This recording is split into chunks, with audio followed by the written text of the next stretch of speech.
Hi there, and welcome back to the FFS podcast. I'm your host, Praddy, once again, and this is episode number 3 of season 3 of the FFS series. And yeah, I think we took a week's break, but here we are. That week was a little too intense. There were too many things happening at home, and couldn't watch any game. But here we are back again, and here we are talking about a very, very important topic. Last week we focused, not last week, but 2 weeks ago, we did an episode on the women's game. We spoke about how the pandemic had affected women's football. We did like a 2 years after approach or episode.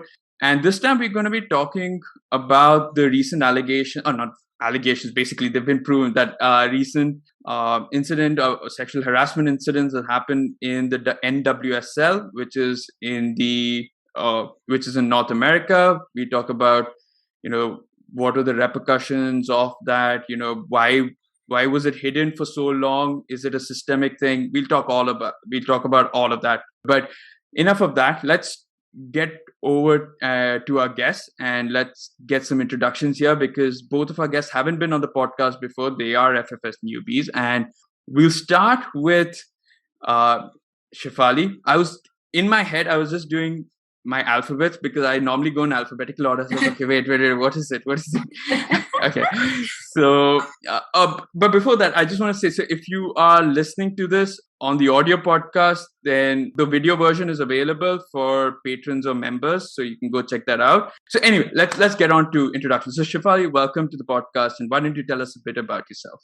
Thank you so much. Hi, so I'm Shefali Gokhale. I recently started my own Instagram page called Sports with Chef. So I honestly started watching, I watch sports a lot. I used to watch cricket since I was really young, but football, men's football, I started quite late, and women's football even more so. In fact, I've just started watching my first season of the WSL, so it's a big season for me. And in that case, I haven't really watched the NWSL yet, only a few matches here and there. Again, with the time difference here, it's quite hard to catch. So what I realized was that I didn't have much knowledge about the women's game, and that kind of hurt me in ways where I realized, this is something that I want to know more about, but even more so that nobody around me knows enough either. So in the sense that, creating a page would welcome people to understand more about the women's side of the game would help me and help them. So that's what my page is about. Yeah, and you're talking about the lack of awareness amongst us as fans about the women's game. Every time I type WSL on Google, it shows me the World Surfing League for some reason, and I have to type FA WSL, or if I write WSL fixtures, only then it comes, and it's so frustrating. It's like, WSL, why do people not know it? Yeah, it's so exhausting. So even with cricket, like if there's an Indian women going on, you search India versus Australia and they show you some ancient men's match. I'm like, they're not even playing right now. The women are literally playing. Just give me the feed. But you're talking about that. I just recently, I think India played Sri Lanka. The men's team played in India versus Sri Lanka. And I just wanted to check out what was happening in that game. So I wrote India versus Sri Lanka, and they showed me cricket scores from like 2 years ago. And I'm like, oh, I should have written football there. But yeah. All right. I can't wait to hear your thoughts as well on this. I know you're a newbie to the NWSL, but just as a woman's perspective on this is very, very important. And next we move on to Theodore, or Theo. So welcome to the podcast, and why don't you tell us a bit about yourself? Thanks so much for having me. It's lovely to meet you both, and it's really cool to hear about the growth of the women's game. It doesn't really matter when you get into it. I think it's really cool to see the WSL or other leagues reaching fans and football fans, sports fans everywhere. So it's really, really cool. It's lovely to be here. I'm Theodore. I write and cover the Houston Dash as a beat reporter exclusively in the United States and Texas, and I do a podcast with my sister who covers men's and women's football back in England called Relatively Football, and we watched a lot of WSL. We maybe talk about international matches, big stories, stuff like that, but mostly WSL. And we also kind of try and chat to people who are also siblings in the game, and kind of look at like a family aspect. We had some twins on who played for Queen's Park Rangers, and we had Jamia Fields, who actually plays for Houston Dash. We had her and her brother, who was a professional baseball player in the United States, on. So we kind of try and look at like a little bit of the lens of family and football, and how that kind of brings people together, and all different walks of football in that respect. But predominantly right now I write about the NWSL and Houston Dash for the Strike of Texas, which is a kind of news football website in the US. Awesome. And how did you get into watching the NWSL and also writing for the American sports? I first started watching the NWSL in 2018. I was living in the United States, big football fan. Like Shefali was just saying, you grow up watching a men's game, or I'm sure it's just like growing up watching cricket where you are. You don't even have to try; you just end up watching it.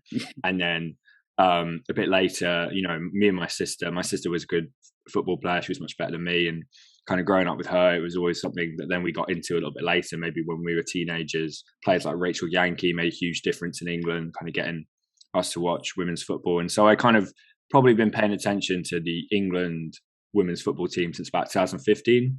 Maybe a little bit earlier, when here and there, but probably about 2015, that World Cup kind of brought a lot of people in England. And then in about 2018, I checked out the NWSL for the first time because I was living over here.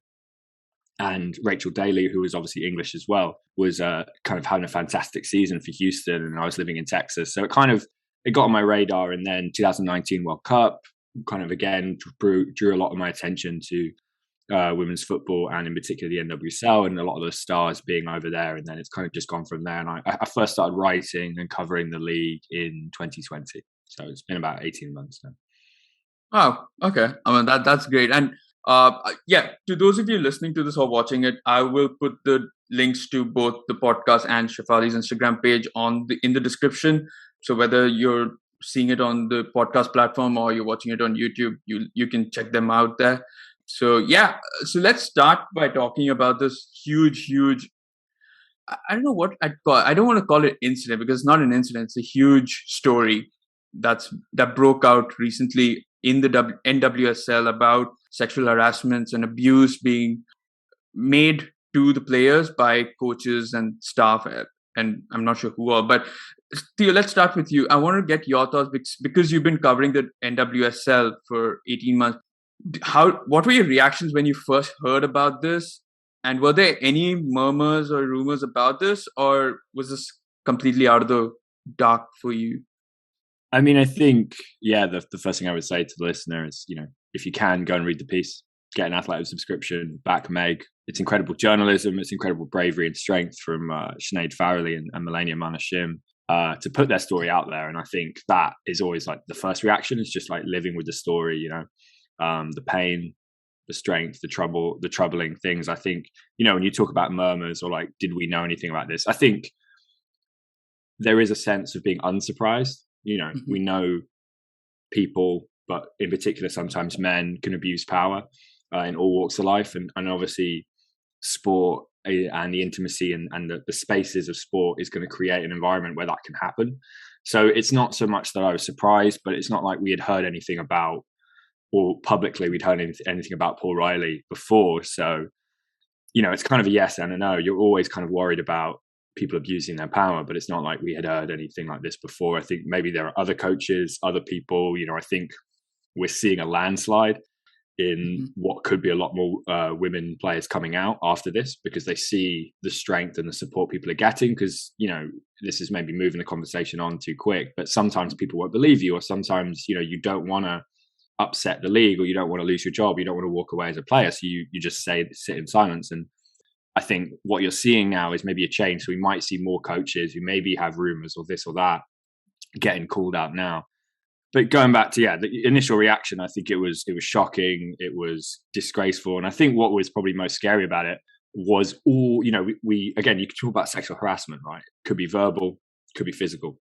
But there was so much meticulous nasty control in that piece. Yeah. You know what I mean? It wasn't just one comment here or one action here. It was, you know, benching someone when there's national team coaches there because you don't want them to leave your team. You know, it's about controlling a human being to such an extent that I think it was even more sinister than some people had thought. And I think in the NWSL, again, going back to not being surprised, we've seen 4 coaches removed because of anti-harassment. Some of that is just verbal. You know, it's not the same as the Paul Riley stuff, but players like Kai McCullough at the Washington Spirit is one of the first players to say, hey, the way these coaches talk to us, it's not good enough. Yeah. And I think we're seeing that movement. Again, what Kaya said, that's giving a lot of the players strength to kind of rethink the system. Perfect. And Shefali, for someone who was introduced to the women's game at a later stage and someone who's been introduced quite recently, to hear something like this happen in the sport, you know, what were your thoughts initially? Yeah, I mean, it's funny you mention it, right? This is something that came out of nowhere for me. I've only heard of the Portland Thorns, and I've only heard of, you know, courage and all of that. So when I first read the allegation and I saw people posting about it, luckily, like I said, right now being in that circuit where you are watching people post about it, it just felt, I felt, you know, I felt almost privileged to have access to that information because till I posted something about it, I didn't realize how many people around me didn't know about it. Yeah. So just to get that access, I was quite grateful. And once I read, so again, when I read through the Athletic report, initially, of course, it was just shock, right? Because these are all players who are completely new to me, firstly, and then to put myself in their shoes, because that's your first thought, you know, you go to and you just can't imagine that something of that sort would happen. So that was my first reaction. But what hurt me further was that when I reread it, so when I read the bit about, you know, Riley making, I forgot, I'm not quite sure. Sinead Farrelly. Yeah, so when he would, you know, try to get her to sit close to him, etc. My first thought was, you know, I read this in my tone of voice and I'm completely disgusted. But I know men who post a lot about, you know, how this is just, it's false, or it's just, you know, you've read those kind of people on the internet. And my first thought was, you're not going to believe them. And that's horrible because it's so scary to think that, you know, they're probably going to say, oh, you know, like she should have known, or she should have sat away from him, or she shouldn't have been drinking so much. And that's kind of what scared me even further. And as I read further along, I realized that that's kind of the thoughts that they had as well, right? It was the whole process of, you know, just suppressing all the thoughts that they had, or just suppressing the entire incident, as a matter of fact. And that just scared me, like, entirely, just that whole process that I went through rereading the article again and again. So yeah, I can't imagine how it must have been for them. And also, again, we mentioned other players protesting against it, right? I think it's not only important that they do that, but also I think it hurts them personally as well, right? It's something that's happening so close to them. So they know that, you know, it's something that could happen to them. And that's such a scary thought again. So I think it's bound to happen that they protest. And I know this is something that a theme that we will discuss further on, but yeah, I think the entire incident was just horrendous to read about, honestly. Yeah. I was going to jump in there and just say, yeah, no, I spoke to Rachel Daly this week about it. Obviously, she's a captain for the Dash, and she touched kind of on something you just said there, Shefali, which is some players, you know, Mana Shim played for the Houston Dash in 2018 after playing under Paul Riley in Portland, and some of the players know her personally. They've met her, they played with her. She was a teammate, and she never mentioned this. So they're going through it because they're rethinking every interaction they had with someone who was struggling and going through trauma. And likewise, there are players who maybe haven't come out and they've got a trauma that they're keeping inside now. And so they're reliving something that happened to them and wondering, should I speak up? So there's all these, she was saying it's so difficult for the players right now because they're all going through internally, or even players who've never been abused are just thinking, you know, could that have been me? I've been lucky not to, but so it is complicated because all these players are feeling so much, and there's so many different ways of, like you said, you read the story and it's in your tone of voice, or you feel where you could go into it. No, that's perfect, because I think the intricacies of what's happened, I think the fact that it's not only, like you mentioned, the verbal or physical abuse, it's the fact that it's psychological in so many ways. Like it may not be so like apparent to someone, like you mentioned, right? Having someone sit close to you, or benching someone. Someone could just interpret it in so many different ways, saying maybe she's not trained hard enough, maybe she's not done this. But it takes someone who's watched the NWSL or watched women's football to pick up on something like that. So I'm not saying, I'm saying it's a very clever but very, very, very bad way. Like psychologically, it's the worst way of making people feel, and like it's to have it very subtly done. That's the scariest part, is that it's not that apparent to everyone. Because for example, to make it simple, so if I were to right now start screaming at Shefali, okay, or abuser, it's clear. Like you would look at me and you're like, what's wrong with you? You know what I'm doing is wrong. But if I do something like, ask her, hey Shefali, why don't you come sit next to me? Or, do something that either is I've done behind your back, or it just seems normal, which it's kind of not normal, but it seems normal and not that apparent. That's what's the scariest thing. And yeah, for me also, it kind of took me by shock to see something like this happen. I wasn't surprised by it, because we are living in a world where things are being exposed, and rightfully so. And I'm not surprised that it's done by men as well. So it's not one of those like, oh, not all men are like that, which we're kind of transitioning into, which is like this whole story that's come about. I've read a couple of other articles and all of that, and they're talking about it being a systemic thing. So that incidents have happened in the past, they've been brushed under the carpet for years and years and years. And the fact that, like Theo, you mentioned, people like players who have experienced it are not brave. I haven't spoken about it until now or until recently. So all of this happening, I just want to ask you, Theo, do you think it's a systemic thing, or are we just seeing a few rotten eggs being weeded out of, exposed, and then of course being kicked out of the sport? I think it's a little bit of both. I know it's like a non-answer, but I think, the eggs in question are very rotten, and maybe more rotten than most would be kind of, I think, like we said, Paul Riley is obviously a more evil, sinister, abusive character than most. But the systems in place give people in power an opportunity to abuse.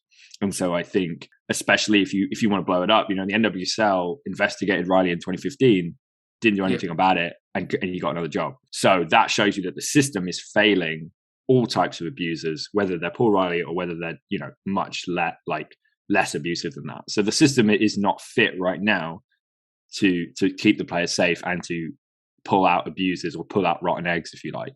I don't think, or the optimist in me thinks that, there aren't as many rotten eggs as we're seeing right now, and that the system has allowed these people to coach in the NWSL. And, it's not really just a US issue in that respect, because Paul Riley's English, Richie Burke's English, Farid Ben-Siti is French, Christy Holly, who was removed from Racing Louisville in the NWSL, is Irish. So you're seeing men from all over the world, because of the structure of the NWSL and its kind of position of silence, they've been allowed to work there. So again, it feels like the system is bad, and that's let the rotten eggs in. I like to think, there are more positive characters around. Yeah, and I guess it's also, I suppose, and I'm kind of drawing sort of some inspiration from this TV show called Line of Duty. I don't know if you've ever heard of it. So it's similar there, where the whole debate is it just a few rotten eggs in the system, or is the entire system itself sort of corrupt, or like you mentioned, enabled this corruption to take place and fester and grow into this massive thing? And Shefali, I just want to get your thoughts also on this. So is there a sort of fear amongst those at the higher ups and right down, that they know that this is happening, but they are afraid of change? So they don't want, so because if this were to come to light that, people could call for an entire revamp of the situation, they could find themselves out of their prestigious jobs and all of that. So how much of it is down to sort of the fear of change? Yeah, I guess that's what you call it.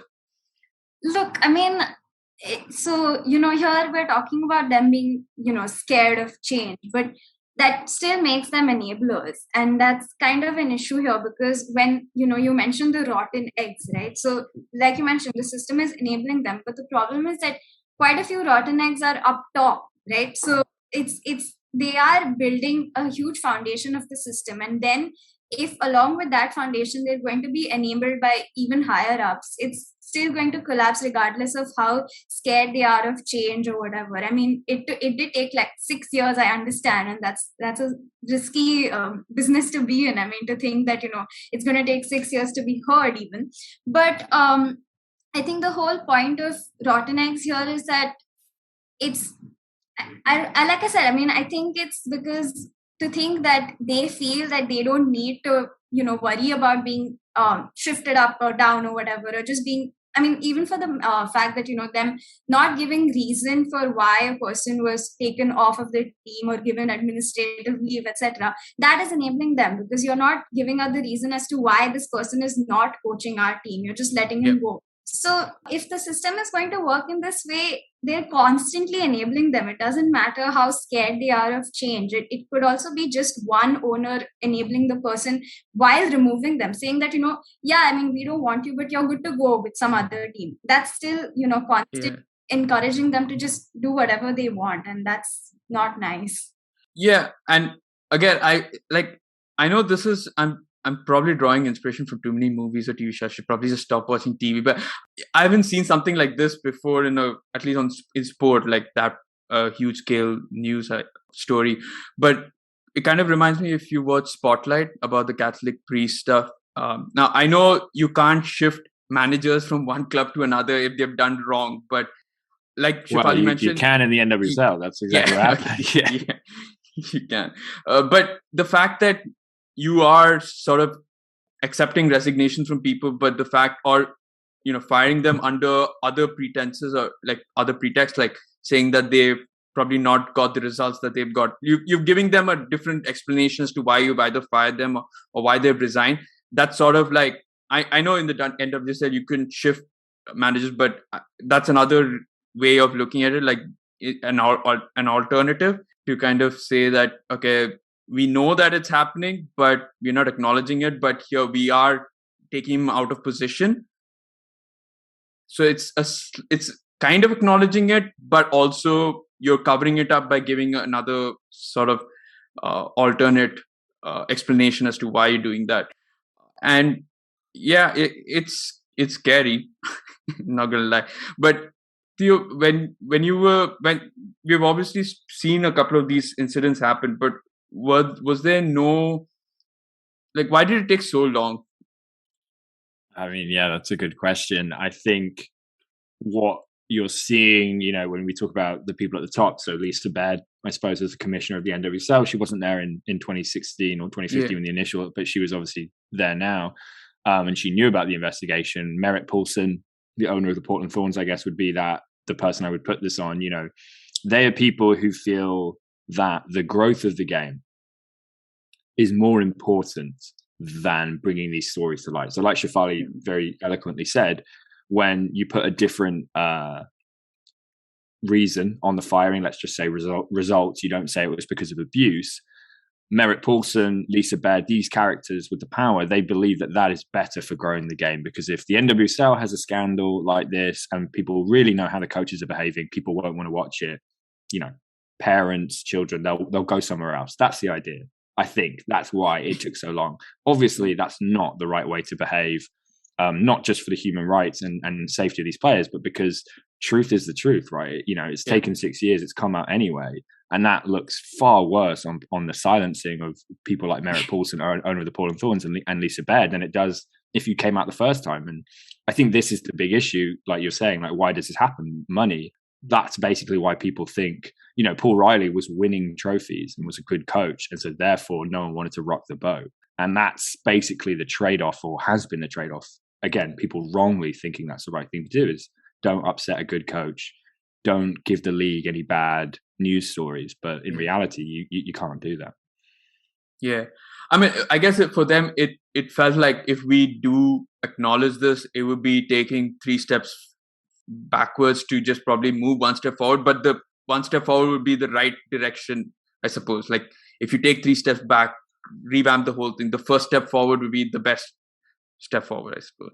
And and I know from the start of this episode, I've been trying to figure out a word for it. I was trying to think of story. I was trying to think of incident. You actually mentioned the word right there, and it just so coincidentally happened to be a name of another TV show, Scandal.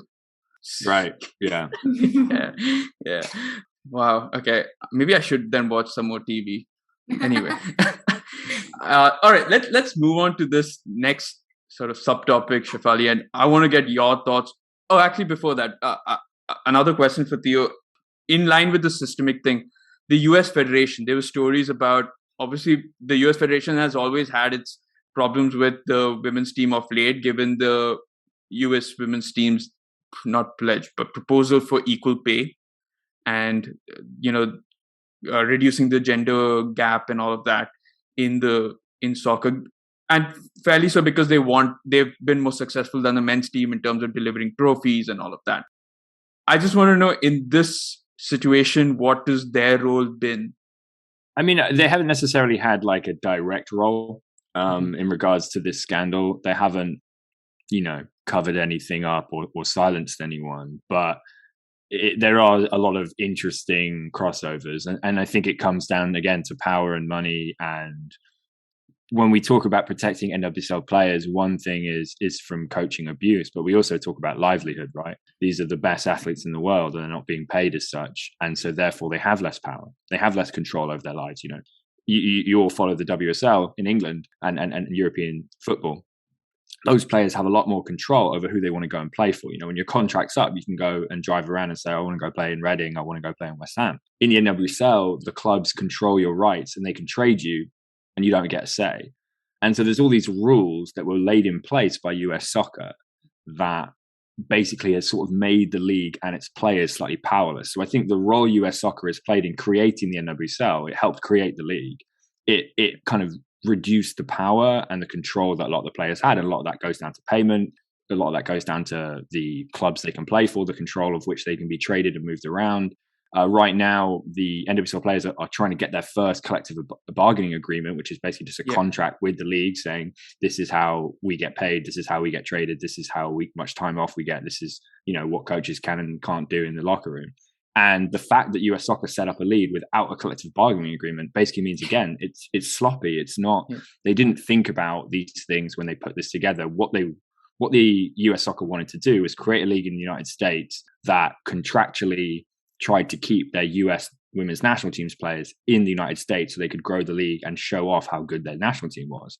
And that, to some extent, is a good way to start the league because you're putting the quality of the players on show. But they didn't think it through in regards to creating a system in place that would actually benefit players, and especially the non-national team players lower down the squad list who maybe don't get as much money or don't have much control. Those are the players who are going to be targeted and are going to feel weak.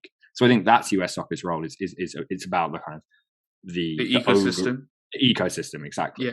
Yeah, and I suppose we speak. I mean, to those of you, I'm guessing both of you watched men's football, and especially there's this obviously recent talk and discussion and debate about how players have become way too powerful for their own good at times because they're able to dictate how much they're getting paid, the wage bill. They're able to kind of force clubs to sell them to the club that they want to move to, even if they have a long-term contract, all of that. Here, it's just the complete opposite. It's like both ends of the spectrum, right? We all want to achieve balance, but here we are where the men's game, or at least in Europe, everyone's on probably the extreme left where they've got too much money, they've got too much power, them and the agents are controlling the game. And on the other hand, here we have, I didn't know about the fact that, I suppose it is a US model, whether it be take it from the other sports, put into football or soccer, like they call it. And I think, the fact that it's on the other extreme it's not the greatest either. So, and I suppose the fact that you've not given them power enables people like the coaches to take advantage of that because they now know that, okay, you're not going anywhere unless I say so. And so, yeah. Well, and like the Paul Riley thing with Sinead Farrelly, he wanted to trade for her and bring her to Portland, and he can. Sinead doesn't get to say, oh, I don't want to be traded to Portland. You know, her other team, I think she was playing Philadelphia or whatever. They were just like, oh yeah, Portland have made a trade. We've accepted it. On you go. Like, can you imagine, you know, if you're playing for, you know, Bombay and you just end up going all the way to Mumbai or whatever? It's like, you might want a choice in that. You might want to say. And I feel like there's no context to that, right? Because she was scared to move. I mean, she kept thinking about it. So yeah. Yeah, normally when managers move to a different club, they kind of want to take players away. That's fairly known in even European football. But the reason is those players also want to kind of play. They have that relationship. That's why. I guess they have a relationship here, but it's not the good kind. Obviously not. It's the terrible kind. It's the worst kind of relationship that you want to have. And yeah, but the fact that you can't say no, I mean, yeah. That's the scariest part. And yeah, I mean, I read that collective bargaining stuff and all during the gender debate and all of that. But yeah, it's sad to see. I know it's a newly formed league, but the fact that the US Federation not made it sustainable in any way, they just felt like, okay, women's game is growing. We need to put some sort of product out here. Let's just do it. We've got anyway the best players internationally. You know, we won so many trophies. Let's just put it out here, get people to watch it, and let's see what happens. But anyway, Shefali, now let's move on to the question that I had for you, which is for so many years. But I'm not talking only about sports, right? We've seen a shift of late in the past 5 to 10 years where women have come out, exposed the stuff that's happened to them, the unfortunate stuff that's happened to them because of men. And they've obviously, you know, they've started movements, activist groups, stuff like that. But the fact is that it's taken a while and people are still, despite there being so many movements, you have the Me Too movement, you have Time's Up, you have all those kinds of movements which have gained so much of public recognition, right? Yet we still see a lot of women still hesitant to speak up, to, you know, say what's wrong. Like Theo mentioned, he spoke to Rachel Daly, and she herself, being so close to someone who's been a victim of this abuse, you know, it's not like they're going to cry in front of you and say or do something like that, right? It's always, there's a lot of subtlety involved in all of this. There are things that it's very difficult to notice whether that person has been victimized, has been a victim or not. So I just want to know, and here's where I want your perspective as a woman. Why is it that there's so much of hesitancy to speak about this as a woman, and as well as now as a woman footballer? Okay, so I'll start with this case in particular. Something I found very significant was when Shim mentioned that, you know, she felt comfortable to speak out again after she saw the formation of Angel City FC, right? I think that's so important to know that, you know, like, there are women in your space. I think just having that, I mean, I think that would translate to almost every aspect of life. When you're walking alone on a street, you see a woman near you, you're like, okay, there is somebody of my kind, you know. It's always to know that.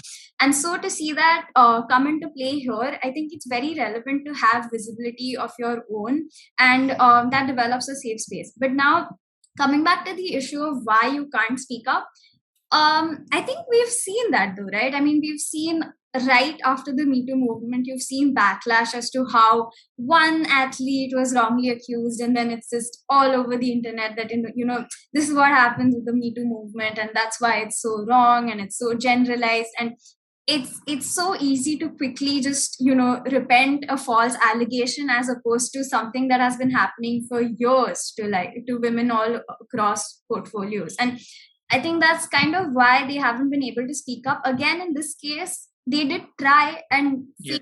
So just knowing that, you know, you don't have support, and again mentioning that, you know, there was no player protection in place, just to have these aspects, it feels as though, you know, we're designed to not be able to speak up, and that's what sets people off. I mean, I think eventually, with support, without support, there will come a time where, you know, you bottle it up for only so much time, and then you get to speak up. But again, that's a very privileged point of view, to think that, you know, I can speak up. I think it's very easy for me to say when I've had only like a few incidents that I may not worry too much about, but for people who've had it over a while, say a whole season for that matter, it's not something that you can easily bring up.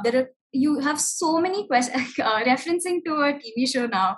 But yeah, so I was watching The Good Wife, and in that there was one girl who came up, with an allegation against a very, fictional, but yeah, political entity.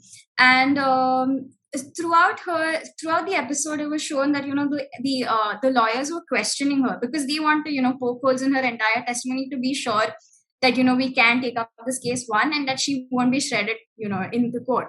But towards the end of the episode, she left. She said, I'm tired because I came here with my story and you've tried to constantly poke holes, and I understand why you're doing that, but I can't do it again and again. Yes. To think that way, I think it's so courageous to come up. So after that, you've made that one step and you think that, this is it. I've set my mind to it, but it's not always easy. And then, say you make one slip up, it's like, it's all over, right? It's like, oh, but she said this, but now she's saying that. So do we trust her?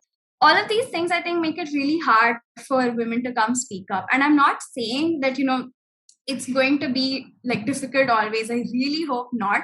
And I'm not also, dismissing that there are false allegations. I'm sure there are, but that doesn't mean that you completely set it up in a way where women cannot speak up ever. So yeah, I think that's what led to this.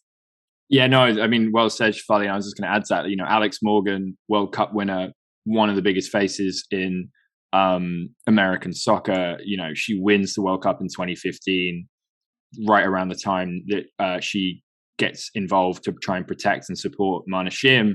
I don't think it's a coincidence that it took a player with that much power, that much notoriety to put her name to this story, to the point where she has enough power. Again, we talk about the structures of power, US soccer, etc. When Alex Morgan, has ascended that, she can now kind of navigate and give these women more power and more voice. And like you said, the Angel City aspect of that article is a point to that. When you see women in these spaces, it creates a better environment. And I think the other thing I wanted to talk about, Shefali, is like you see a lot of people when they hear just like, if, for example, they read one article or they hear one story and they say, why didn't she man up? Like, that's the common phrase, man up. Why didn't she just take it and like, why didn't she speak at that point of time? Why did she just keep quiet? People are like sort of frustrated. I think the fact is that the longer you keep quiet, the more guilty it seems that you are, like, according to people. I'm saying, like, if you don't speak up, you're kind of in part responsible for enabling such behavior. And I guess that also adds to whatever you mentioned, right? Like the fact that if I speak now, like you mentioned, it's going to take a hell lot of time and people won't even listen to me. Yeah. First of all, also, like Theo mentioned, if it's a player that's not gained international recognition or status, that, like, if you are in the lower leagues and you speak up, okay, how many people are actually going to listen to you? Whereas if like an Alex Morgan speaks up, then you get coverage from BBC and the CNNs and all these people. So that obviously is the first sort of hesitancy. Yeah. I mean, you can speak. You don't need to put the hands up. It's not class. Yeah. Sure, and, I also feel as though I'm going to I'm going to get a little controversial here, but with the Ronaldo case, right? I think it's so funny that you mentioned how when people of stature come in and they discuss it, because if you read any article related to the Ronaldo rape case, it's always a school teacher turned model has accused multi-millionaire star football player Ronaldo, and it's like the news channel does not want to acknowledge that such a thing could happen. They want to reduce people to characters and just make it seem like think about it, she's a model, do you really want to trust her testimony? And it's funny, right? So even in this case, when players at a lower level, let's say, not national players, etc., just for them to come up to the league, just the league, not even to the people, to come up to the league and mention this is already so it's risky. And then having seen that I think one player got transferred and the other player, I think she went to a different league. Am I correct? She went to a different league entirely. In this story, yes. Sinead, I think she actually ends up retiring. She gets in a car accident or something. But I think she did speak to the league again, mentioning how she was transferred to another. So these things, I mean, it's constantly like you're worried. What are the consequences? So to see such active consequences has to be, a deterrent to speak, right?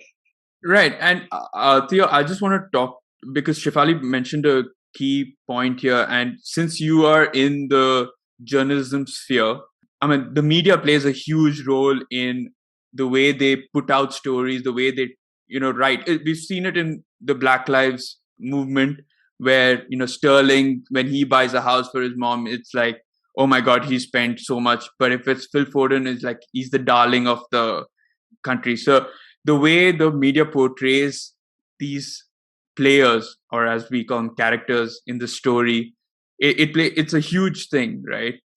Yeah, no, absolutely. I mean, I think, the Cristiano Ronaldo thing, not to get totally sidetracked, is a big part of that. And Shefali spoke, very clearly on that about the way you portray these people. And obviously Ronaldo's huge fan base is going to create an environment at which you're going to get roared out of the room before you can have a very level story. I think, yes, the characterization is really important, but again, it's why journalists like Meg Linehan are so important, and this story was really well handled and really well written.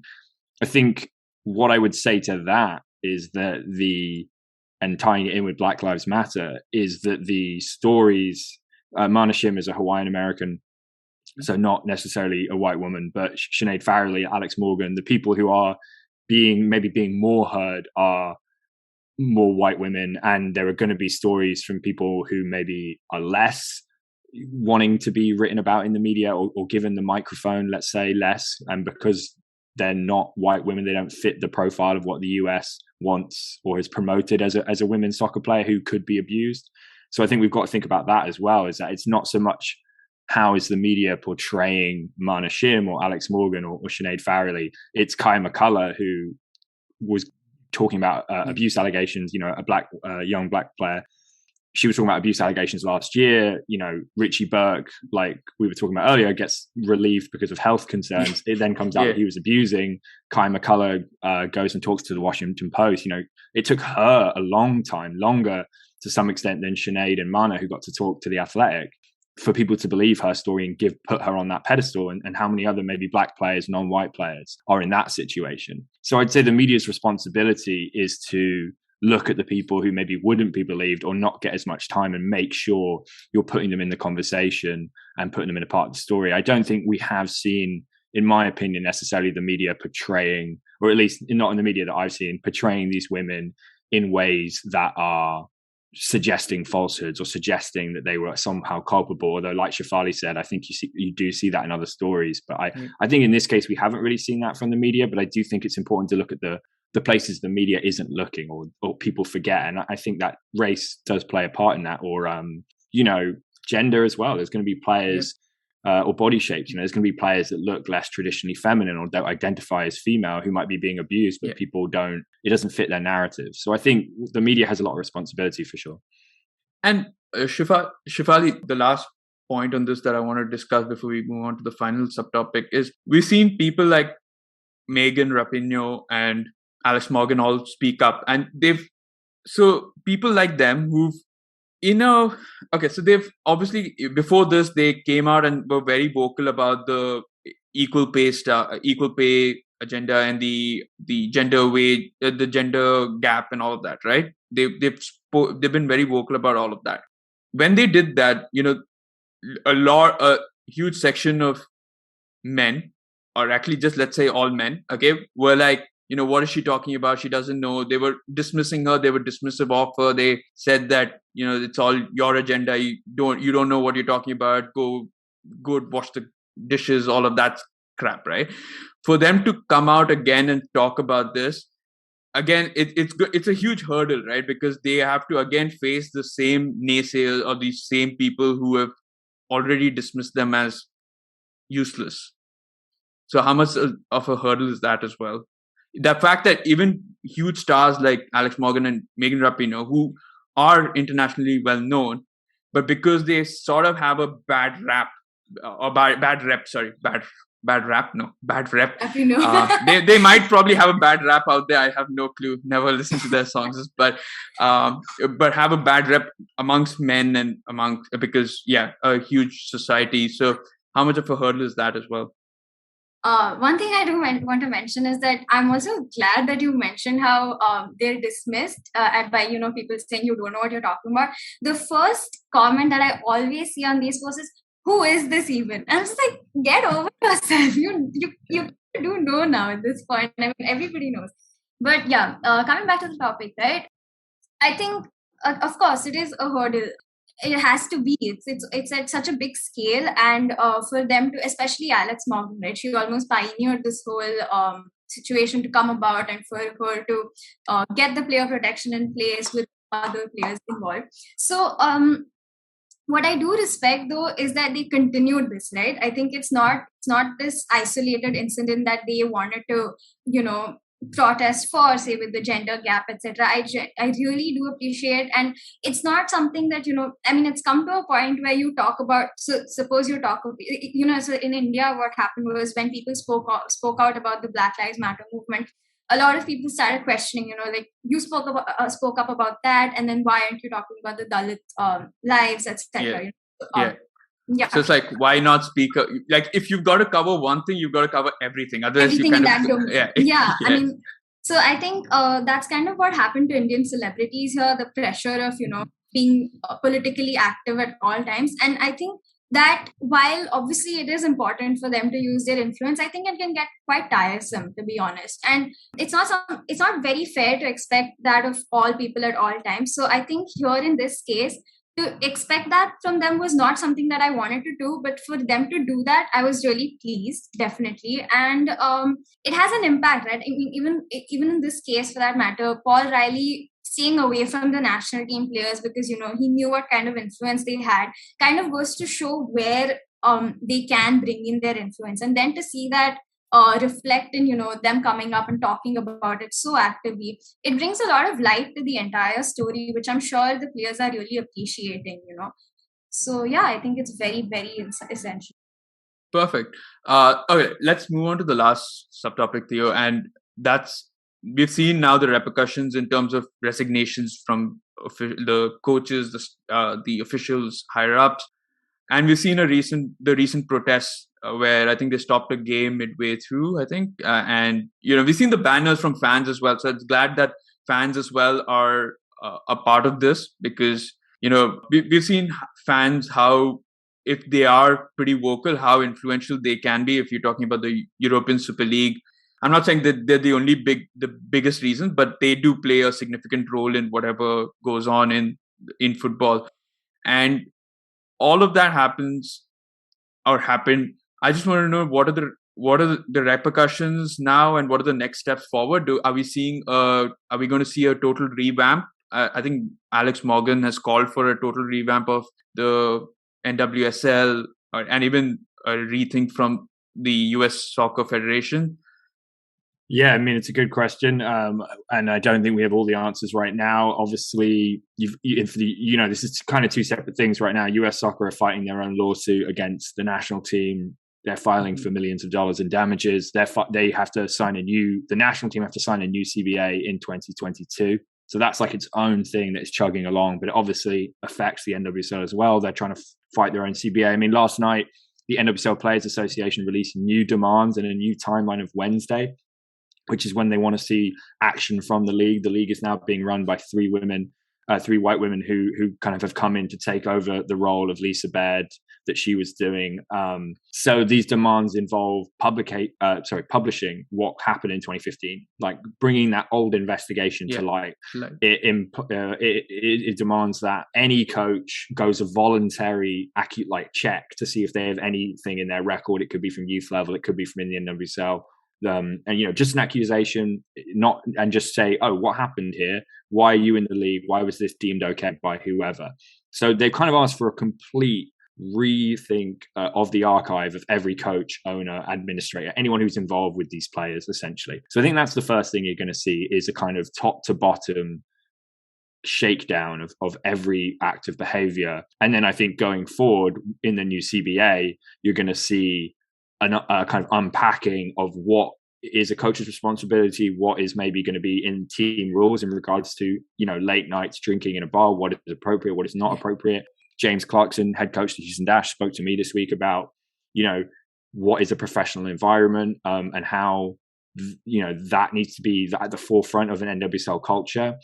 Scott Parkinson last night after Gotham FC's win said the same thing about, we need to understand what is, competition, what is coaching, what is, I think where beyond the sexual abuse stuff, what gets complicated is, coaches, traditionally a method of coaching has been to punish players if they don't play well, right? You reward and you punish. But where does punishment become abuse, or where does, a hard lesson become, too much? And so I think that is going to be really tricky when you say, where are we moving forward? Because I think coaching, and this kind of goes beyond just men's coaching, youth coaching in football around the world, I think is going to kind of come under the microscope here. And I don't know what the future is going to look like, but I think that's what they're really trying to unpack as well, is what behavior has been normalized and what are the players unhappy with. And I think that could go to a lot of different things. It could be language, it could be, the type of environment that's safe, like the stuff they do in training and practice. And I think it might be a while before we really see the full repercussions of this, but I think they're thinking big. It's not just about these investigations, transparency, and not silencing. I think it's about rethinking all kind of treatment. And it's rightfully so, because you don't want another short-term solution, right? Like the NWSL was done like that. You don't want something just done for the sake of it. You want something that is for the long-term benefit of everybody, whoever is in the system right now and whoever wants to be a part of the system. Because we all can agree that they're all role models, right? They all are role models for people, like all smaller girls who want to become women footballers, who want to share that success. And so it's all about laying the foundations for that right now. And Shefali, for you, I just want to know your thoughts. So yes, there have been, these scandals have come out and they've all been men. So I just want to know, is there a chance that we see an influx of women managers into the game as well, and over time, or do you think also in the short run? And what do you think of the future for the NWSL based on this? So I think that's something that we'd like to see, but that's something that we're still struggling with, cultivating the whole culture of women managers.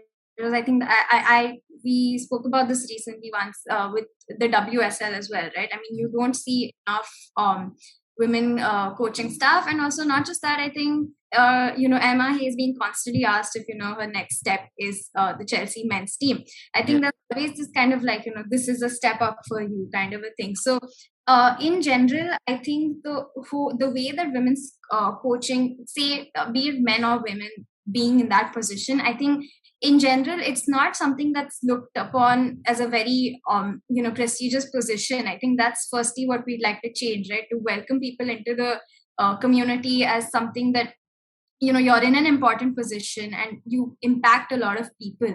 So I think for people to realize that, talking about coaching being changed as an entire generalized, call it, like a strategy or a process. I think for that to happen, it's always important to realize what consequences or what positive impact you can have. So that is one thing, definitely. And secondly, I think from a very third person point of outsider view, I would say that whatever I read, I could realize Alex Morgan talking about how even the player, you did mention, right, that the management is worried that speaking a lot about the negatives in the NWSL could affect the league's general position. But I think just making sure that it isn't as precarious as it's made out to seem, because even players are scared to speak up right now, right? So I think in general, the whole structure of the league has to work in a way where it's here to stay, right? Players need to realize that, and coaches need to realize that. Management definitely needs to realize. No, the other thing is, the reason I brought it up is because you mentioned about women needing this sort of environment around them, the supportive environment. And I felt like the more women that is involved, the more women who are involved in the sport, the more comfortable they are as well. Now, I'm not saying that all women are like saints, right? I'm sure there will be women who might have issues as well and might be there. But I'm just saying the fact that they are there, it just might help the players open up a little more. Yeah. I think that will also impact the way that, again, to bring up Emma Hayes, right? Her bringing in the whole menstrual catered training, etc. I think women need to come in as decision makers, because there's a lot about just training that needs to be changed for the women. It needs to be tailored in a way where it's a safe space, not just in terms of, say, abuse, but in general decisions, right? So I think these things are very essential. I think to have them up where they can make decisions and have an impact is super essential. So yeah, like you mentioned, yeah. Awesome. All right. So I guess that's about it. We've not covered up, that's what they did, but we've covered a lot of the topics or subtopics for this particular podcast episode, and as well as given a brief summary of some of the TV shows that we watch. So if you're interested in all of that, you can check out our previous episodes as well. You can do that on any podcast platform that you listen to, like Spotify, Apple Podcasts, Google Podcasts. We're there on everything. You can check out. We've got like 2 seasons worth of content already out there. And yeah, you can watch this on YouTube if you're a patron. If you're not, then please go check out our patron page. We've got a whole load of benefits for you, different tiers, different benefits. So, it rank all the way from bonus content to this early access and a whole load of stuff. Yeah, one-on-one episodes, all of that. So you can go check that out. And I guess I'll catch you all on episode 4, which will be next week. So, but until then, thank you, Theo and Shefali, for being a part of this podcast. It was a pleasure having you on here and getting your thoughts on this very, very important topic. Yeah, thanks so much for having me. It's so lovely to meet you both. And yeah, I appreciate all the stuff you do for your pages and content creation for the game. It's like I said, it's really inspiring. Thanks. Thank you so much. It was a great chat. I think we really should do it again. Yeah, no, definitely. Not on this topic. I'm sure. Yeah, hopefully we don't back to football. Hopefully we don't get to do too many of these kind of topics. It's not great. But yeah, I mean, if it's important discussions nonetheless. Yeah. I mean, even if it's a follow-up to what we've discussed, like if there have been changes, that'll be a much more positive thing than what we've discussed today. But yeah, can't wait to host you in the near future until then. So thank you for that. And I guess that's about it for episode number 3. I'll catch you all, like I mentioned, next week. So until then, you stay safe and see you.